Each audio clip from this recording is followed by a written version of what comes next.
Momento econômico, professor Marcos Canhada. Satisfação imensa, professor, tê-lo conosco mais uma vez aqui. Olá, Oliveira, olá, amigos da RMS News. Satisfação a minha falar de economia com vocês mais uma semana aqui. Satisfação é nossa, professor. A semana aí intensa no mercado financeiro e só o senhor mesmo para poder nos ajudar a compreender esse cenário, professor. Eu começo, professor, destacando Sorocaba. Eu creio que no final a gente vai por Sorocaba. Quando começamos por Sorocaba, vamos passar pelo país como um todo e todas essas notícias, elas se interligam. Quero acreditar eu, né, professor? Isso mesmo, Oliveira. A economia está interligada, Sorocaba está dentro do cenário, né? Há uma interligação sempre das informações. Tá certo. Então eu começo colocando essa primeira informação, que com o avanço da vacinação há uma tendência, lógico, de crescimento da atividade econômica em todo o país, bem como para a região metropolitana de Sorocaba. No entanto, segundo o setor de economia da Associação Comercial, ainda há uma certa preocupação em relação à situação das contas públicas do Brasil, tendo em vista que as despesas seguem superando as receitas, o que pode prejudicar a retomada econômica de forma mais expressiva. De acordo com os dados do Cadastro Geral de Empregados e Desempregados, CAGED, o saldo de empregos com carteira assinada segue positivo para o período de julho a agosto de 2021 em Sorocaba, sendo 1.614 ocupações. No comércio, o resultado ficou em 483 contratações. No ano, segue no azul com geração de 1.519 postos de trabalho. Professor, qual é a análise que se faz desses números? O setor de serviço, por exemplo, apresentou 472 vagas, resultado de 3.904 empregos gerados em agosto de 2021. E há uma outra informação que pode aí se esperar uma melhora das vendas tanto para a Black Friday como para o Natal, dada a recuperação das perdas relativas à pandemia. Como analisa esses dados?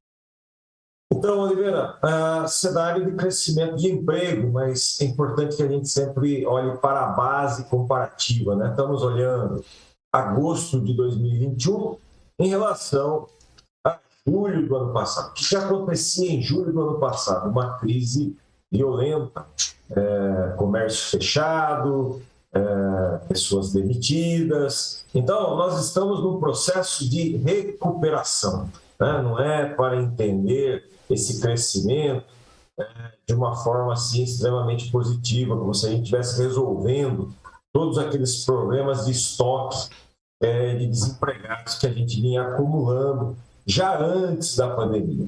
Então, a notícia é positiva porque o avanço da vacinação está permitindo que as atividades retomem. Nós estamos vendo aí cinemas voltando, estamos vendo estádios voltando. Então, há uma tendência de movimentação econômica em setores que ainda estavam paralisados ou parcialmente paralisados por conta da pandemia. A tendência de melhoria nos indicadores vão liberando, vão permitindo movimentações e nós vamos, então, observando aí um avanço na oferta de empregos. Mas nós temos um estoque, como eu sempre digo, muito grande de desempregados acumulados pré-pandemia e intensificados durante a pandemia. Então, ainda enfrentamos uma situação bastante conturbada, precisamos de segurança, né, nas informações, segurança no caminhar,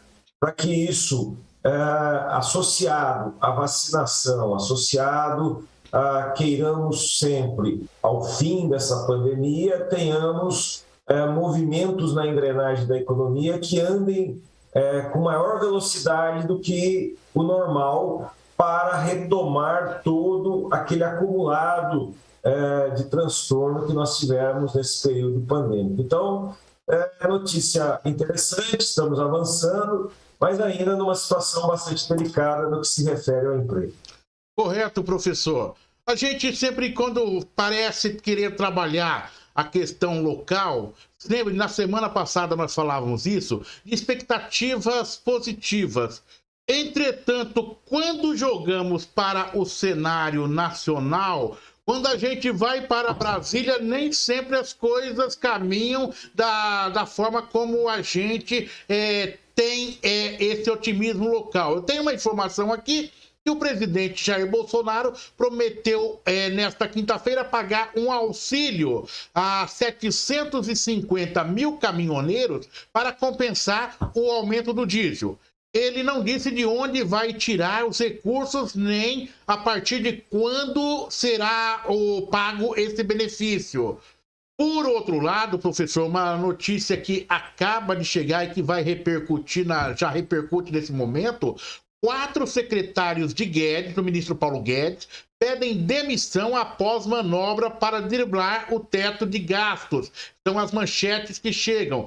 Secretário de Petróleo e Gás também sai após Bolsonaro anunciar auxílio aos caminhoneiros. O professor tem a leitura completa dessa informação, professor. Pois é, Oliveira, realmente preocupa esse aspecto de informação, né? O mercado financeiro, os investimentos, nós precisamos muito de investimento, né? Existe uma conta aí dentro da demanda agregada, que é quem estabelece o PIB, né? O crescimento da economia, que é o investimento, né?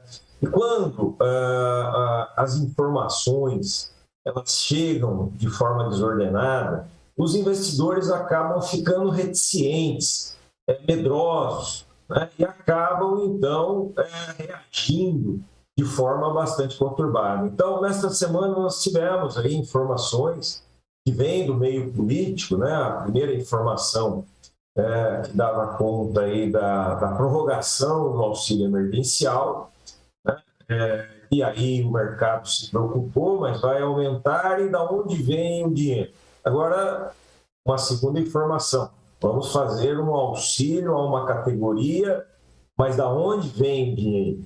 Nós já sabemos que os gastos públicos, por conta da pandemia e por conta da queda de arrecadação, estão desequilibrados, né? Então, essas informações são públicas, né? Os analistas de mercado estão atentos a essa informação. Então, sempre que surge informações como essa, onde se diz, e isso repercute por conta do montante, né? 750 mil caminhoneiros vão receber um auxílio, mas e aí, da onde vai ser retirado esse recurso? Vai aumentar que tributação? Vai diminuir qual gasto? O mercado quer saber isso, porque há uma receita e há uma despesa. Então, como se trata de despesas elevadas, e nós já estamos em situação bastante conturbada em relação a esse equilíbrio de receitas e despesas do governo, isso acaba criando uma instabilidade. Então, o mercado financeiro nessa semana esteve muito conturbado, né? E aí, quando a gente está falando de mercado financeiro, a gente tem aí o lado especulativo, né, de pessoas que estão especulando dentro desse cenário, mas tem o lado do investimento, que é o que me preocupa muito, né? Os investidores que estão no mercado de capitais começam a dizer: puxa, não está legal, essa conta não está fechando, então vamos parar de investir aqui. E é o que nós menos precisamos nesse momento. Nós precisamos nesse momento de investimento, que a engrenagem da economia funcione de forma eficiente para que o emprego retome, né? Para que a indústria retome, para que os turnos das indústrias que estão paralisados, que gerariam empregos, retomem. Nós precisamos de uma retomada. Então, esse tipo de informação acaba não sendo bem-vinda no aspecto econômico. Precisa se ter um certo cuidado aí com essas informações, porque isso acaba sendo um estopim de um movimento que não é o que nós precisamos nesse momento. Professor Marcos Canhada, economista, professor da Unizifatec, integrante da nossa equipe de formadores de opinião independentes. Estas análises do professor você poderá ver e rever no nosso portal rmsnews.com.br, jornalismo para você conectado na internet. Nós falamos, professor, das informações que se conectam, né? Eu me lembro bem no governo do PT, governo do ex-presidente Lula e da Dilma, em entrevistas que eu fazia com empresários ligados à Ciesp, né, ou seja, diretores da Ciesp, eles reclamavam que o governo do PT tinha aqueles puxadinhos, acerta aqui, acerta ali, e não fazia as reformas que o país precisava de fato, como a reforma tributária, né, para que o país pudesse avançar. Daí eu vejo aqui essa questão, vamos fazer aqui um auxílio para o caminhoneiro, um auxílio emergencial, vamos fazer o Bolsa Brasil. Parece que a mecânica que o governo atual vai usando, os métodos, só o autor do discurso que mudou, mas o discurso parece para a sociedade continuar o mesmo que antes nós ouvíamos. Não se mexe de uma forma efetiva para solucionar o problema. Tanto é que nós temos aqui o relator do projeto da desoneração da folha de pagamento das empresas, o delegado Marcelo Freitas, de Minas Gerais. Ele disse no plenário da Câmara que se o texto não for aprovado, 3 milhões de pessoas podem perder o emprego no ano que vem. A desoneração acabaria no fim desse ano, 2021. O projeto tramita na Câmara e estipula a prorrogação até 2026. Estamos vivendo de puxadinhos, professor Marcos Canhada? Pois é, Oliveira, há necessidades, né? Então, os caminhoneiros têm necessidades, estão enfrentando dificuldades, sim, né? Temos dificuldades com pessoas que estão em linha de pobreza e que precisam de auxílio, sim. Temos indústrias, como é o caso dessa notícia, que estão beneficiadas por desoneração e agora preocupados aí com o fim da desoneração. Isso pode tornar essas empresas deficitárias e isso pode gerar aí um desemprego. Enfim, os problemas estão aí, eles estão colecionáveis, eles estão intensos, em ebulição nesse momento. A grande preocupação, como você disse, isso é importante, é que as ações elas precisam ser estruturadas, estruturais, né? Então, vamos ajudar esse setor, sim. Vamos ajudar aquele setor, sim. Ele precisa? Precisa. É importante? É importante, sim. Agora, de onde vem o recurso? É isso que é importante. Assim como na nossa casa, quando você quer fazer uma reforma, quer trocar um piso, né, quer fazer uma melhoria no jardim, a pergunta é, de onde vem o recurso? Né? O que eu vou deixar de fazer para fazer isso? Não, nós não vamos deixar de fazer nada e vamos fazer. Bom, isso pode gerar inconsistência na arrecadação e na receita e gerar desequilíbrios. Então, desequilíbrios econômicos não são bem vistos, não são bem-vindos e desmobilizam o investimento.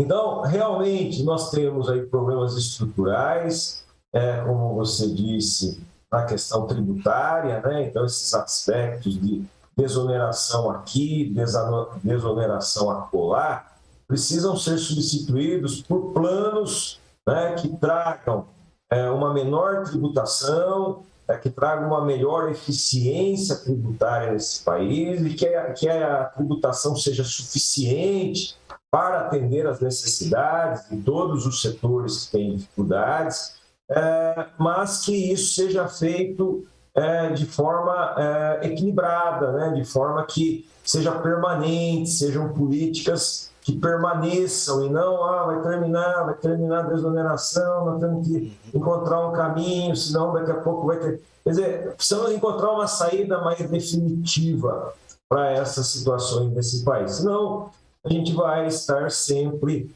acumulando dificuldades, acumulando problemas. Isso não é bom. Um país que quer se desenvolver, um país que precisa se desenvolver, ele precisa, então, se organizar aí nesses aspectos. E nós, há muitos anos, né, passa governo, entra governo, nós temos tido dificuldades em acertar esses aspectos estruturais, de resolver efetivamente esses problemas estruturais, e aí nós ficamos tratando de aspectos pontuais, e isso não traz solução, acaba trazendo desconfiança para setores, e aí a gente não cria o que eu chamo de engrenagem da economia, que vá crescendo de forma continuada, oferecendo oportunidades de desenvolvimento para esse país. Então, precisamos avançar.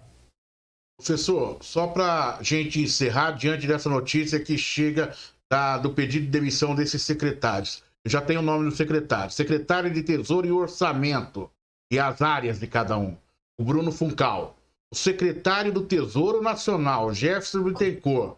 O secretário especial, a secretária especial adjunta de Tesouro e Orçamento, Gildenora Dantas, e o secretário adjunto do Tesouro Nacional, Rafael Araújo. Como que o mercado vê essa demissão na sua avaliação? Qual o impacto?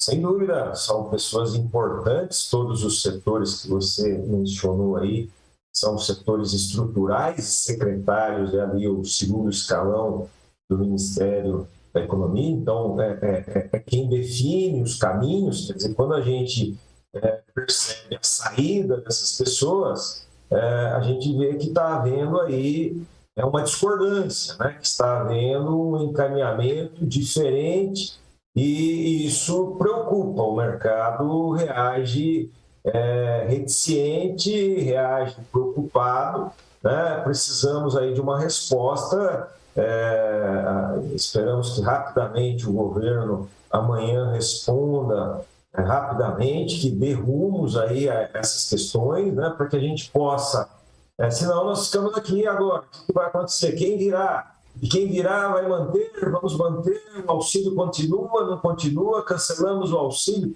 Todo esse dilema não é bom, nós não precisamos disso nesse momento delicado da economia. Então, a gente espera que brevemente o governo responda, tranquilize, coloque as informações para o mercado entender o que vai ser feito e o que vai ser feito seja coerente, seja baseado em fundamentos que o mercado enxergue e continue nesse momento, como a gente diz, delicado de retomada.